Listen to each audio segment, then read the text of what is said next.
Lakes Region 200 is underway. Things go getting busy up here. Got 3 wide going down into turn 1. Justin Algar going to the inside there. Those guys running super low, trying to keep all 4 tires in the grip on the bottom groove. Everybody's a little nervous right now. They just ran a modified race. Normally, these cars, after modified rubbers on the track, they do not drive very well, but Ryan Preece on the bottom trying to make it happen. Well, don't forget, Jeff, Ryan Preece was in that modified race, and he said in the pre-race show, I think I learned some stuff that I'm going to be able to capitalize on early. Looks like he's doing just that. Running that low line, Ryan Preece in the 18, Christopher Bell in the 20 on the outside. Bell got loose off turn 2. Preece cleared him. That's Cole Custer in the 00 back behind him, running in the 3rd spot. And we see right now actually 3 distinct lines going through the turns at this racetrack. Big run on the outside. Preece got in the middle of 3 and 4 and lost the bottom, lost all his momentum, and Bell just drove on the outside of him. Preece still digging on the bottom, though. Daniel Hemrick running 4th and starting at the very back of the field because he missed drivers' meeting. Brad Keselowski has moved up to 5th and is challenging for that 4th spot. What a great drive by Keselowski to get himself all the way up to 5th. Now he's in a battle, right? He got to stage 1 in 5th position. He can win from there. He's done his work to get himself in position. Great job. Trying to garner another playoff point for winning the stage.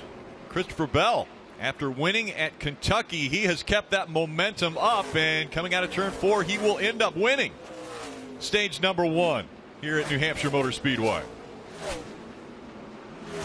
3rd stage win already this year. Keselowski on the outside, Ryan Preece on the inside, and back to racing. They fan out going into turn 1, 3 wide. Doesn't normally work out. This time it will. Austin Dillon was on the outside of that one. Elliott Sadler. And look at this.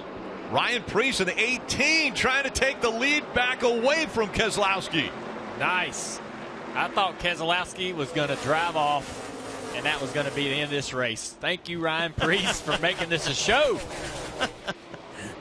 Hey guys, Brad just came on the radio and said, I've lost radio contact. I can't hear you, Joey, meaning Joey Meyer is spotter. So that's interesting for the 22. You got to wonder if he can hear Joey. He said a couple of times since then, can you hear me? Can you hear me? I don't know if he can hear his spotter, Joey Meyer.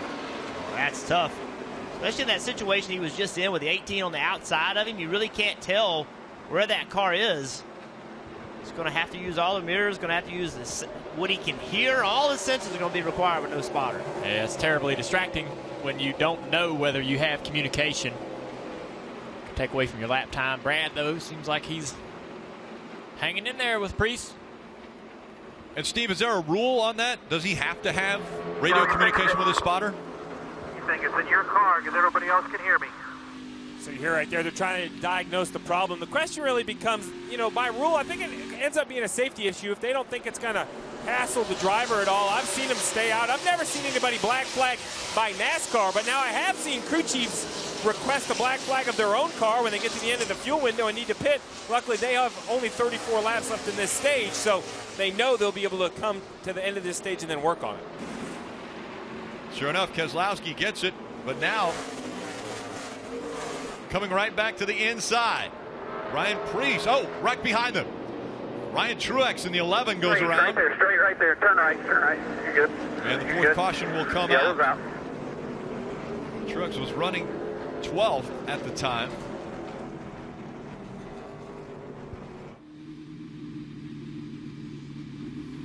Visor already up for Ryan Truex. There was a lot of congestion. Let's see if he had any help going around. Sure enough, Ryan Reed right on his back bumper. Yeah, Ryan trying to get underneath him. Just gets to the left rear quarter panel, spins him around. Not much Ryan Truex can do about that. Big points on the line here for Hemrick. Trying to take away the lead for that regular season points over Elliott Sadler. They're tied coming into this race. Down the back stretch, Brad Keselowski Again, after starting this race at the back because he missed the driver's meeting, at least the beginning of it, he has worked his way up to the front. His team got him out front after the pit stops, and he ends up winning stage 2. But it was a hard-fought win for Brad Keselowski on those restarts. Ryan Preece gave him everything he could handle. It's Christopher Bell, Brad Keselowski, 1 and 2. Then it's Elliott Sadler, John Hunter Nemechek, and Daniel Hemrick, the top 5. And there's the gap still between 1 and 2, about 3 car lengths. And then Brad will close the gap, but Christopher Bell seems to be able to pull away down the straightaway.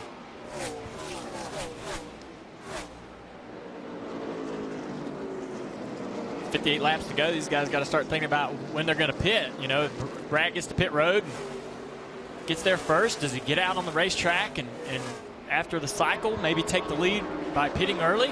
Well, we've seen that Brad's crew has done a great job. They got him the lead on pit road. Yeah, great point. Well, remember the 20 car doesn't have the tack lights, so that could be a huge disadvantage racing against someone that does have a seat. Well, yeah, I mean, the other thing is, if I'm on top of the 22 pit box, if I'm Brian Wilson, I also understand that this 20 is racing for points. And to try to run as a big slide, the 22 might go by easily here. Here they come. Brad Keselowski now has the inside. Can he take the lead away? Christopher Bell not giving it up. Brad's out of the grip. Bell fighting on the outside to hang on to the lead. Oh, man. Christopher Bell knows how important that lead is. Again, entering high. Brad Keselowski, the left side tires out of the lower grip. lane. Yeah. Bell again hanging on. What a battle. See Bell. We saw how loose Bell was. That means that he's fighting that rear grip. Great job. As loose as he was, he's out of the groove. He gets a little high, and Brad Keselowski tries to take advantage of it, but Bell fighting back on the outside. Bell just can't lean on the back of his car. Every time he drives in the corner as hard as he wants to, the back comes around, and now Keselowski's going to use that to his advantage. Keselowski saw the back of that 20 car. He's not done. How about the crossover? Here comes Bell on the inside now. This will be hard. We saw how loose he was on the bottom. It's only going to be looser. He's sticking on the bottom, not able to get back in the gas as quickly as Keselowski. Man. He tried hard. That was a good effort to try to keep that lead. And you know you can't let Brad take that position very easily. You know Brad's car's so good. You got to try to hold him back there if you can. I applaud that effort there. Try to keep that lead.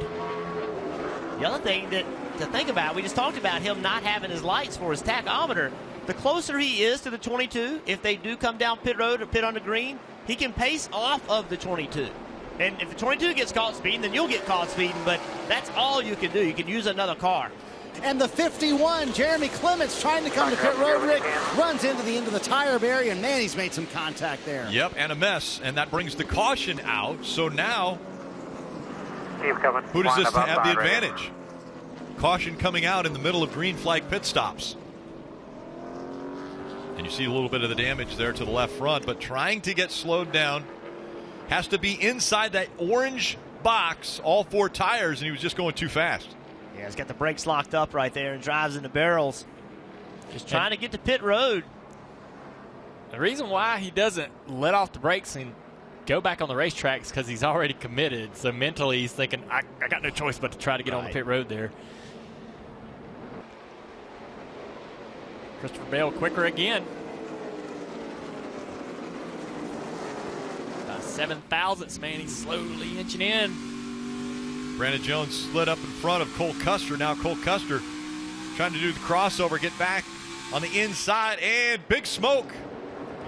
Looks like the 0 of Garrett Smithley was up high, and we see also the 40 of Chad Fincham. Another restart, and Ryan Preece is going to show us again. He's going to have to restart on the outside this time. That'll we be haven't new. seen that. We've seen him on the bottom. We'll see what his decision-making is on the outside. We know what he would do on the bottom, going in that bottom group. What does Keselowski do? What line does he pick? This is great for Keselowski because I think if we go green, That 20 is just going to get closer and closer and put the pressure to the 22. So this cools 22's tires down and gives him a chance to sort of regroup and get a little more speed. And 18 laps to go. Keselowski on the outside. Bell on the inside. Green flag back in the air. Oh, this is the best restart that we've seen by the inside line. Still outside 22.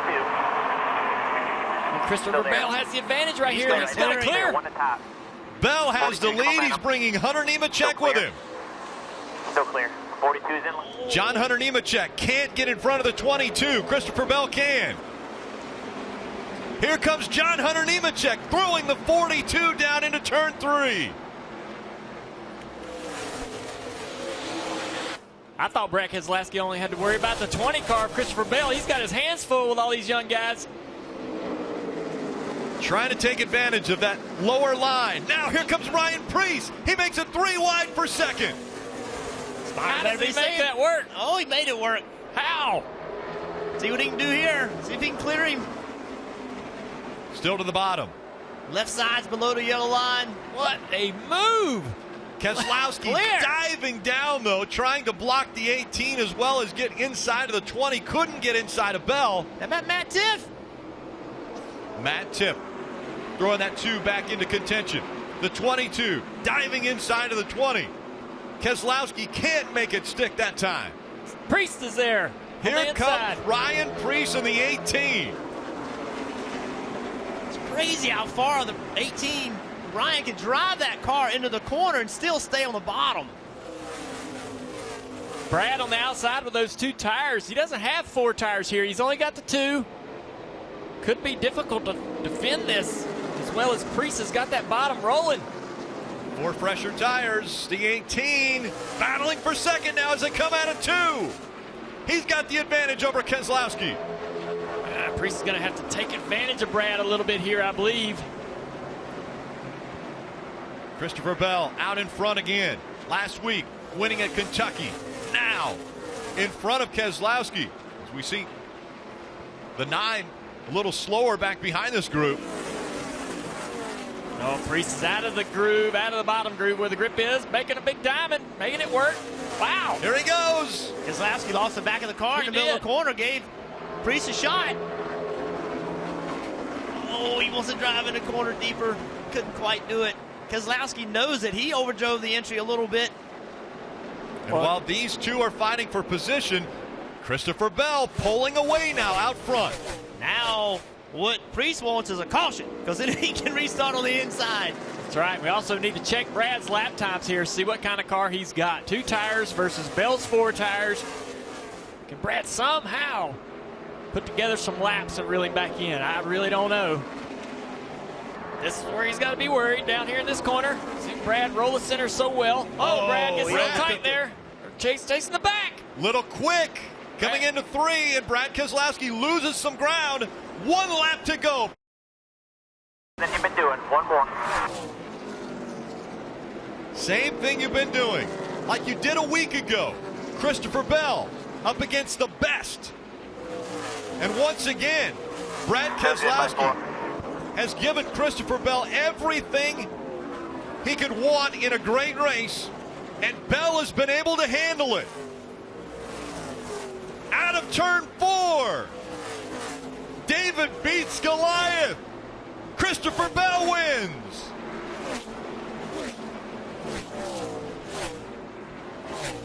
Oh, yeah, baby. Woo, that's awesome.